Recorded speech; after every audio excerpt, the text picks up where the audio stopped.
چنانچہ ابن ماجہ کی روایت ہے، نبی سامنے ارشاد فرمایا یخرج الناس من المشرق فیوتہون للمہدی، کہ مشرق سے لوگ نکلیں گے جو امام مہدی کی راہ کو ہموار کریں گے۔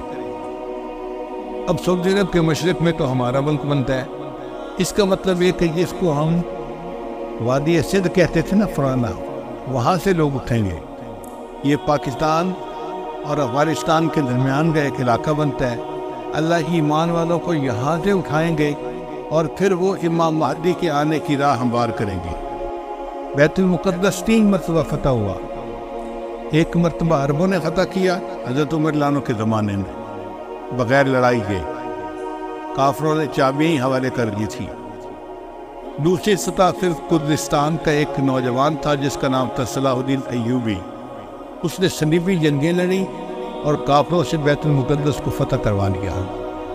اب تیسری مرتبہ وہ پھر فتح ہوگا، اور ہمارا یہ گمان ہے کہ اللہ تعالیٰ یہ اعزاز پاکستان کے لوگوں کو ادا فرمائے۔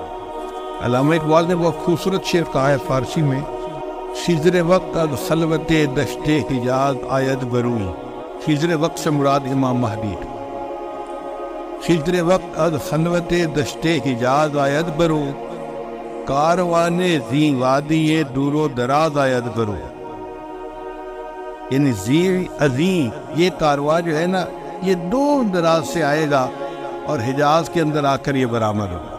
حدیث مبارکہ میں بھی ہے کہ امام مہدی آئیں گے مگر وہ چھپے ہوں گے، اپنے آپ کو چھپائیں گے۔ پہلے مدینہ طیبہ میں ہوں گے مگر وہ وہاں سے مکہ مکرمہ اس لیے آ جائیں گے کہ لوگ مجھے پہچاننا نہیں، چھپ رہے ہوں گے لوگوں سے کہ لوگ مجھے دیکھ نہ لیں، پہچان نہ لیں۔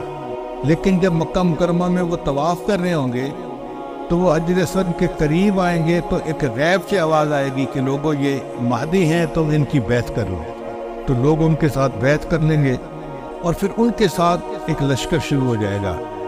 یہ لشکر ایسا ہوگا کہ جس نے بالآخر بیت المقدس کو فتح کرنا۔ حدیث مبارکہ میں ہے کہ کالے جھنڈے یہ نیتر لوگ اٹھیں گے اور وہ اس کو جا کر بیت المقدس کے اندر گاڑیں گے، یعنی امام مہدی کے ہاتھ پہ اللہ تعالیٰ بیت المقدس کو فتح کروائیں گے۔ پھر امام مہدی موجود ہوں گے تو ان کی موجودگی میں حضرت عیسیٰ علیہ السلام بھی آئے گے۔ دمشق کی ایک مسجد ہے، اس مسجد میں وہ نماز کے لیے کھڑے ہوں گے، تکبیر کہی جائے گی تو اتنے میں حضرت عیسیٰ علیہ السلام اس مسجد کے مینارے کے اوپر اتریں گے آسمان سے، تو امام مہدی ان کو کہیں گے کہ آپ نماز پڑھائیں، اور وہ امام مہدی کو کہیں کہ آپ نماز پڑھائیں۔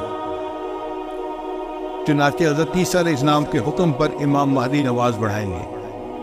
یہ اعزاز ملے گا ان کو کہ حضرت عیسیٰ علیہ السلام ان کے پیچھے نماز ادا کریں۔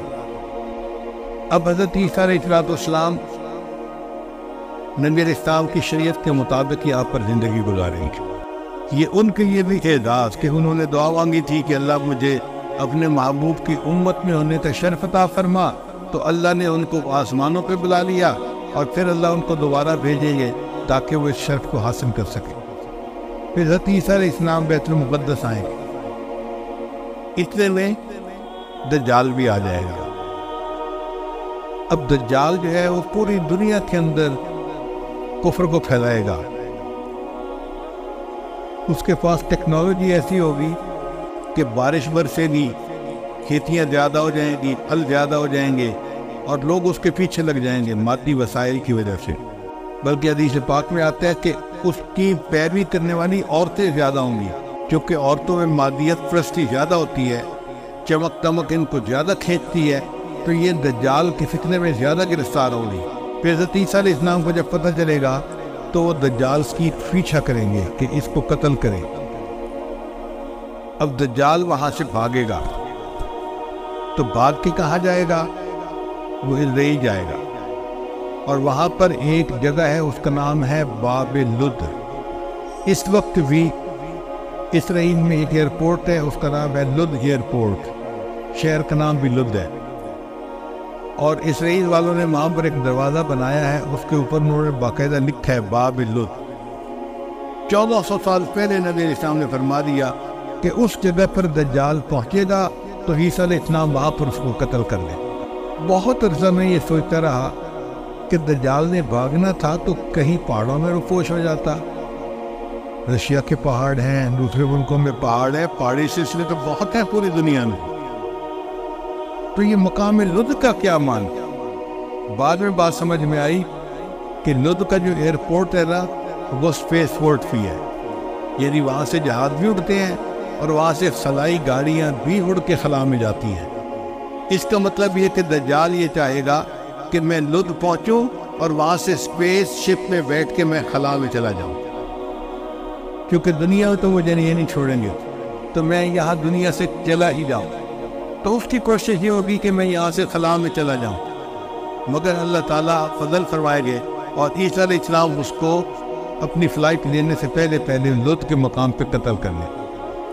پھر اس کے بعد عیسیٰ علیہ السلام بیت المقدس کے تخت پر بیٹھ کر پوری دنیا کے فیصلے کریں، پوری دنیا کی حکومت عیسیٰ علیہ السلام کے ہاتھ میں ہوگی۔ پھر عیسیٰ علیہ السلام صلیب کو توڑیں گے اپنے ہاتھوں سے، اور پھر یہود و نصارہ میں جو ان کی مخالفت کرے گا اس کو قتل کریں گے، حتیٰ کہ ایک ایسا وقت آئے گا کہ پوری دنیا میں ایک بھی بندہ غیر مسلم نہیں رہے گا، سارے مسلمان ہو۔ اس وقت اتنی برکتیں ہوگی، حدیث پاک میں آتا ہے کہ ایک گائے کا دودھ پورے خاندان کے لیے کافی ہو جائے گا۔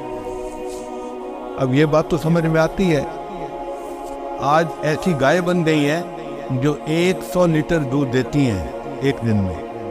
اب 100 لیٹر تو واقعی پورے خاندان کے لیے کافی ہے، 40-50 گھروں کے لیے کافی ہو جاتا۔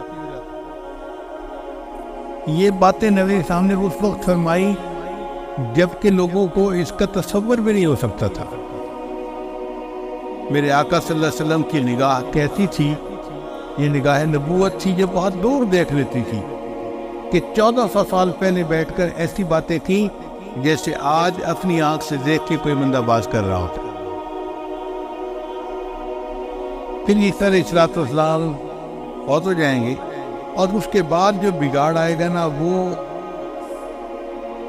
پرماننٹ بگاڑ ہوگا، اور اس کے بعد پھر قیامت قائم ہوگی علی شرار الناس، ان لوگوں پر جو سب سے زیادہ شریر لوگ ہوں گے۔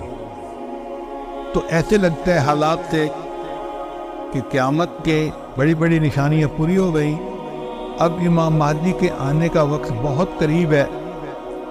یہ جو حالات میں اتنی بڑی تبدیلی نظر آ رہی ہے نا، یہ کسی چیز کا پیش خیمہ ہے۔